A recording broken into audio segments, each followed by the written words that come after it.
আমরা আছি এখন আলামিনের দোকানে। আমরা এই যে রসুন এবং আলুর পাইকারি বাজার দরটা আপনাদেরকে জানিয়ে দিব। এগুলো কি দেশি রসুন নাকি চায়না রসুন?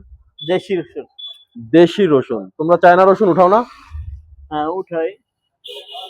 এখন নাই? না এখন নাই, আপাতত এই কাল কাল পরশু আসতে পারে। আচ্ছা, কাল থেকে পরশুর মধ্যে চায়না রসুন আসবে। এই দেশি রসুন কোন জায়গা থেকে আসলো? নাটক। নাটোর। কত করে কেজি বিক্রি করতেছো? যা আজকের বাজারে 5.50 6.50 টাকা। 5.50 6.50 টাকা। এটা পাইকারি বাজার, হ্যাঁ বাজার দর। তারপরে আমরা দেখতে পাচ্ছি আলু। এগুলো কি আলু? এগুলো হলো ডায়মন্ড। ডায়মন্ড। ডায়মন্ড কোত্থেকে আসছে? মুন্সিগঞ্জ। মুন্সিগঞ্জের আলু। দর্শক দেখতে পাচ্ছেন, এগুলো হচ্ছে মুন্সিগঞ্জের ডায়মন্ড আলু। তো এই আলুর বাজার কত আজকে? আলুর বাজার আজকে 16 টাকা। 16 টাকা। 16 টাকা কেজি দরে কিন্তু এই ডায়মন্ড আলুগুলো বিক্রি হচ্ছে পাইকারি দামে। খুচরা বাজার দর 20 টাকা করে বিক্রি হচ্ছে। আর দেশি রসুন খুচরা বিক্রি হচ্ছে কত? 100 টাকা।